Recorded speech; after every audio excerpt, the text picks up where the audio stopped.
శివరాత్రి ప్రతి నెల వస్తుంది. దాని పేరు మాస శివరాత్రి. ఏడాదికి ఒక్కసారి వచ్చేదే మహాశివరాత్రి. ఈ మహాశివరాత్రి సందర్భంగా ఆ పరమేశ్వరుడు మహానందపడుతున్నాడు. కారణం ఏమిటంటే శివుడు ఇవాళ చంద్రబాబు గారిని ధరించి చంద్రశేఖరుడయ్యాడు. శిఖ మీద ధరించాడు కాబట్టి చంద్రశేఖరుడు. అలాంటి ఇవాళ తెలుగు జాతంతా గర్వపడేలాగా భవిష్యత్ నిర్దేశనం చేస్తున్న ఆ మంత్రి మండలందరికీ చాలా ఆనందంగాను గర్వంగాను నమస్కారం చేసుకుంటూ, సామాన్య స్థాయి నుంచి ఇవాళ అంచెలంచెలుగా ఎదుగుతూ ఒక మహావటవృక్షంలా తయారైన వంశీకృష్ణ గారికి నిజంగా అభినందనలు తెలియజేస్తూ ఇవాళ ఇంత మహాసభని ఏర్పాటు చేయగలిగారు. అలాగే మహా టీవీ ఇవాళ మహాభక్తి టీవీగా కూడా ఇవాళ నుంచి ఆరంభమైంది. ఇంకా భక్తి ఎల్లడల యావత్ ఆంధ్రదేశం 2 రాష్ట్రాలకి వెదజల్లుతుందని మనస్ఫూర్తిగా నమ్ముకుంటూ, భక్తి అంటే విభక్తము కానిది భక్తి, అచంచలమైన ఏకారాధన మాట. ఈ సందర్భంగా ఒక చిన్న పిట్టకథ చెప్పి ఆ తర్వాత శివతత్వంలోకి వెడదాం. ఒక బిజినెస్ మ్యాన్కి బాగా డబ్బులు వచ్చాయి. బాగా డబ్బులు వచ్చిన సందర్భంలో అతను వజ్రాల ఉంగరం చేయించుకుని నవరత్నాలది. మరి ఏం కక్కుర్తి పడ్డాడో కొంచెం తక్కువ వచ్చింది అందులో బంగారం. పెట్టుకున్నాక రాత్రి తీసేద్దామంటే బిగుసుకుపోయింది, రావట్లా. ఏదో ఆయిల్ రాశాడు, కష్టపడ్డాడు, రాలేదు. రాత్రంతా ప్రయత్నిస్తే వేలు ఉబ్బిపోయింది. పొద్దున్నే భార్యకి చూపించాడు, వేలు ఉబ్బిపోయింది, ఏం చేయమంటావని. మరి ఎట్లాగా వెళ్ళి చూపించండి అంటే కంసాలి దగ్గర తీసుకెళ్ళాడు కట్ చేయించి. అతను అన్నాడు, కాదండి బాగా వాచిపోయింది, కష్టం, ఒకసారి డాక్టర్కి చూపించండి. డాక్టర్కి చూపించుంటే కట్ చేయాల్సింది అంటే ఏంటి వేలా అన్నారు. కాదు ఉంగరం. మరి ఎలాగా రావట్లేదు.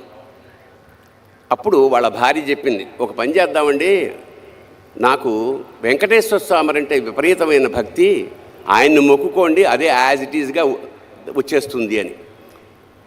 సరే వెంకటేశ్వర స్వామికి మొక్కుకున్నాడు. ఏమని మొక్కుకున్నాడు? స్వామి, ఈ ఉంగరం లూజ్ అయ్యి చచ్చిపోతున్నాను, దీంతో ఇది గనక పడిపోతే వచ్చేస్తే గనక నీకు ఉంగరం యాజ్ ఇట్ ఈజ్గా హుండీలో వేసేస్తాను అన్నాడు. వెంకటేశ్వర స్వామి ఇలాంటి విషయాల్లో చాలా హాయిగా చిరునవ్వు నవ్వుతూ అలాగే అన్నాడు. కట్ చేస్తే నెక్స్ట్ డే కల్లా వాపు తగ్గిపోయి ఉంగరం వచ్చేసింది. చెప్పాను నేను వెంకటేశ్వర స్వామిని నమ్ముకుంటే ఎలా ఉంటుందో అని. వెంటనే తిరుపతి ప్రయాణం అయ్యారు వీళ్ళు. తీరా అక్కడికి వెళ్ళేసరికి పేపర్లో గుండె పగిలే వార్త ఏమిటంటే బంగారం ధర అమాంతంగా 100 రెట్లు పెరిగిపోయింది. అంటే ఇప్పుడు 50,000 ఉన్నది 5 లక్షలు అయింది అనుకోండి. ఇంత డబ్బు ఉంగరం వేస్తానన్నాను, ఇదేమిటిది అని చెప్పి అతను వెంకటేశ్వర స్వామితో మళ్ళీ ఒక కాంట్రాక్ట్ ఒప్పుకున్నాడు. స్వామి, నేను ఉంగరం వేస్తానన్నది లాస్ట్ మంతు, అప్పుడు బంగారం ధర ఇంతే ఉంది, ఇప్పుడు దానికి నీకు సంబంధం లేదు, అంచేత అప్పుడు దాని ఖరీదు 50,000 రూపాయలు కాబట్టి ఆ 50,000 వేసేస్తాను అని 50,000 పొట్లం కట్టి ఓం గోవిందా గోవిందా అని హుండీలో ఆ డబ్బులు వేసేసాడు. దాంతోపాటు ఉంగరం కూడా పడిపోయింది. అందుకే వాడిని వడ్డీ కాసుల వాడు అంటాడు. అంచేత దేవతలతోటి మనం బేరం చేయకూడదు. అంచేత భక్తి అంటే నిష్కామ భక్తి, నిశ్చల భక్తి ఉండాలి. మరి మనం ఇవాళ మహాశివరాత్రి సందర్భంగా శివుడిని వెతుక్కుంటున్నాం. శివుడు ఎక్కడుంటాడు? ఎక్కడ ఉండడు? సర్వాంతర్యామి కదా. నీలోనూ ఉంటాడు, నాలోనూ ఉంటాడు. నాలోన శివుడు గలడు, మీలోన శివుడు గలడు. నాలోన శివుడు గలడు, మీలోన శివుడు గలడు. నాలోన శివుడు గలడు, మీలోన శివుడు గలడు. నాలోన గల శివుడు మీలోన గల శివుడు లోకమ్ములేలగలడు. నాలోన గల శివుడు మీలోన గల శివుడు లోకమ్ములేలగలడు. కోరితే శోకమ్ము బాపగలడు.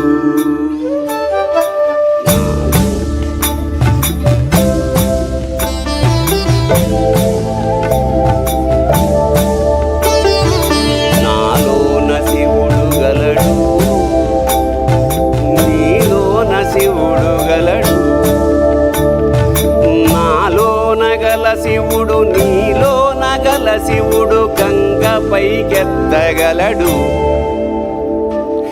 నాలోన గల శివుడు నీలోన గల శివుడు గంగ పైకెత్తగలడు.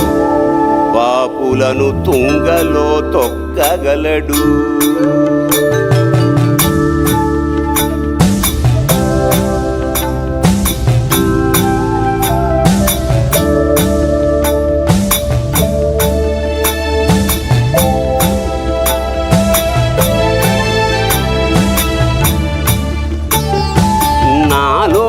గల శివుడు నీలోన గల శివుడు ఒక కన్ను తెరవగలడు.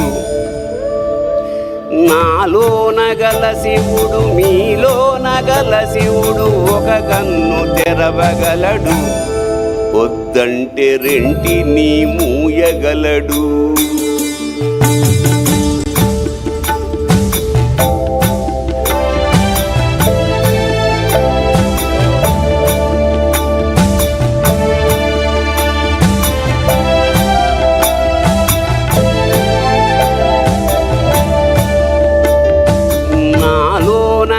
శివుడు నీలోన గల శివుడు సగము పంచియగలడు. నాలోన గల శివుడు నీలోన గల శివుడు సగము పంచియగలడు. తిక్కతో అసలు తుంచేయగలడు.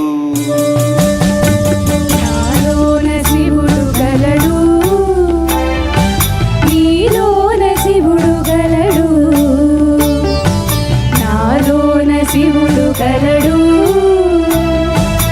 నీలోన శివుడు గలడు. నాలోన గల శివుడు నీలోన గల శివుడు నాటకాలాడగలడు. నాలోన గల శివుడు నీలోన గల శివుడు నాటకాలాడగలడు. తెరదించి మూట కట్టేయగలడు. నాటకాలాడగలడు.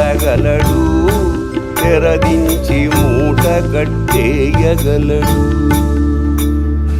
నాటకాలాడగలడు. తెరదించి మూట కట్టేయగలడు.